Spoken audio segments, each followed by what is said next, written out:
रामकृष्ण हरी वस्त्र भांडार देत आहे 4,999 रुपयाच्या खरेदीवर थार कार जिंकण्याची सुवर्ण संधी। ही ऑफर 31 मे 2026 पर्यंत सुरू आहे। आजच भेट द्या आपल्या जवळच्या रामकृष्ण हरी वस्त्र भांडार दालनाला।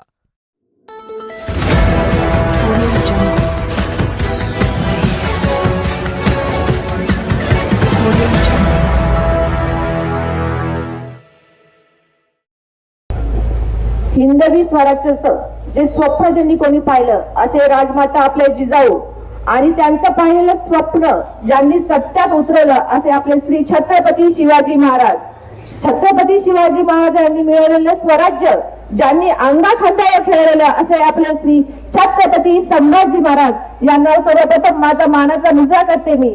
तसेच आपले हिंदू हृदय सम्राट बाळासाहेब ठाकरे, तसेच आपले जुन्नर तालुक्याचे लोकनेते किंवा आदर्श नेते स्वर्गीय वल्लभशेठ बेनके साहेब आणि माझे सासरे स्वर्गीय पांडुरंग काळे साहेब यांना सर्वप्रथम मी त्यांच्या स्मृतीस अभिवादन करते। आणि इथे जमलेल्या सर्व माझे आदरणीय आणि उपस्थित सर्व मंडळी आणि माझे मतदार बंधू भगिनींना सर्वप्रथम मी नमस्कार करून आज या ठिकाणी आपल्या बोरी खोडद गटात आणि जी मला जिल्हा परिषदेची उमेदवारी मिळालेली आहे, आपलं बोरी गाव म्हणजे बोरी, साळवाडी, जाधववाडी, शिरोली, सुलतानपूर हे 5 गाव मिळून आपली ही बोरी गाव आहे। आणि या बोरी गावाला जी मोठी जबाबदारी दिली आहे ती जबाबदारी आपल्या राज्याचे उपमुख्यमंत्री अजितदादा पवार साहेब असतील, तसेच लोकसभेचे खासदार अमोलजी कोल्हे साहेब असतील, तसेच आपले जुन्नर तालुक्याचे लाडके आमदार अतुलदादा बेनके साहेब असतील आणि तसेच तालुका अध्यक्ष पांडुरंग पवार साहेब असतील, तसेच सर्व आदरणीय मंडळी असतील आणि सर्व माझे सहकारी आणि सर्वात महत्वाचे म्हणजे आपले बोरी गावातील सर्व कार्यकर्ते ज्यांनी या आपल्या उमेदवारासाठी अहोरात्र प्रयत्न केले, सर्वप्रथम त्यांचे मनापासून आभार मानते। मी सर्वप्रथम माझा परिचय देते। मी सौभाग्यवती कल्पना वैभव काळे, सरपंच साळवाडी। एक सरपंच म्हणून काम करत असताना प्रत्येक गावातील छोट्या मोठ्या समस्या ह्या मी जाऊन बघितलेल्या आहे आणि हे काम करत असताना खरंच एक आनंद वाटतो की ज्या आपल्या गावातल्या ज्या प्राथमिक गरजा आहेत त्या पूर्ण करण्यासाठी मी अहोरात्र मेहनत करते आणि त्या मेहनतीचं फळ या ठिकाणी आज मिळालेलं आहे, यात काही शंका नाहीये। आणि हे फळ मिळत असताना आपले आमदार, माजी आमदार अतुलदादा बेनके साहेबांनी ताई खूप माझ्यासाठी मेहनत केलेली आहे। प्रत्येक कामात मला त्यांनी यश दिलेलं आहे, प्रत्येक कामात त्यांनी माझी मदत केलेली आहे आणि ही मदत खरंच मी आज या ठिकाणी जिल्हा परिषद गटासाठी आपल्या तळमतीने करणार आहे आणि ती काय कधीच वाया जाणार नाही। आज या ठिकाणी बोलायचं झालं तर आमचं हे बोरी गाव सर्वात मोठं गाव आहे, 5 गाव मिळून हे मोठं गाव आहे बोरी। आणि या बोरीची मी एक लेक सून आहे, याचा मला खरंच सार्थक अभिमान आहे। आणि बोरी गावाचं बघायला झालं तर ताई बोरी एक सांस्कृतिक, ऐतिहासिक आणि परंपरा जोपासलेलं गाव आहे।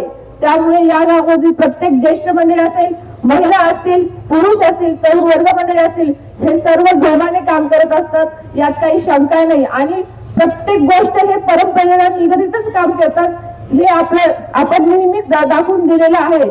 आणि माझी सर्वांना खात्री आहे जसं तुम्ही आमच्या तिन्ही उमेदवार जी जबाबदारी दिलेली आहे त्या जबाबदारीला पूर्ण पार पाडण्यासाठी तुम्ही नेहमी माझे साथ देणार, यात काही शंका नाही।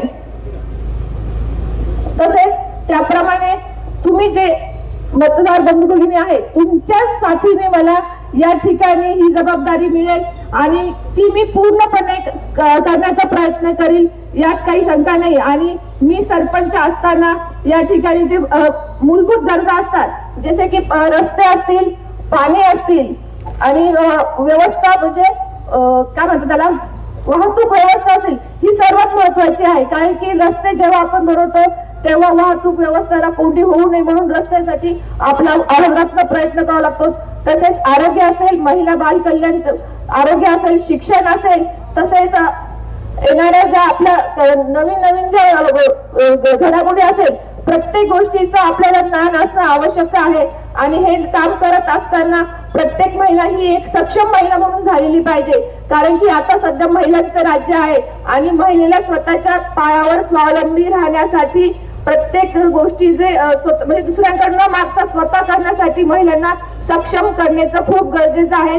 त्यासाठी या ठिकाणी महिला सक्षमीकरण अत्यंत आवश्यक आहे.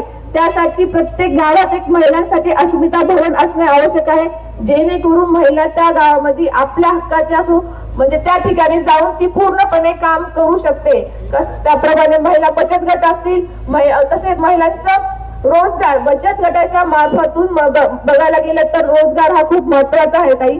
कारण की जेव्हा महिला स्वतः सक्षम होते, घर चालवते, तेव्हा ती पूर्ण मुलांना पण सांभाळू शकते आणि सगळं घर सांभाळू शकते. त्यासाठी महिलांना आपण खरंच एक आदर आणि सन्मान दिला पाहिजे.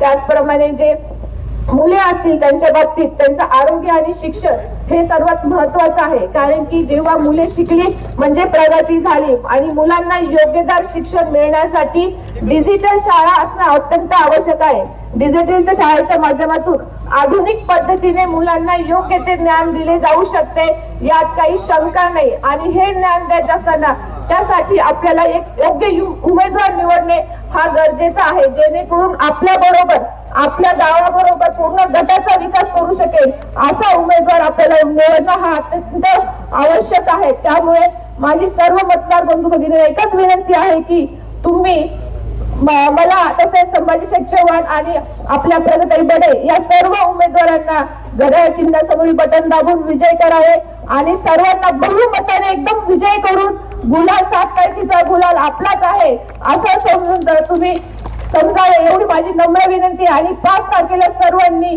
राष्ट्रवादी काँग्रेस पक्ष अजितदादा पवार घड्याळ या चिन्हावरील बटन दाबून सर्वांना बहुमत करून सर्वांना विजय करावे एवढी माझी अपेक्षा आहे. धन्यवाद.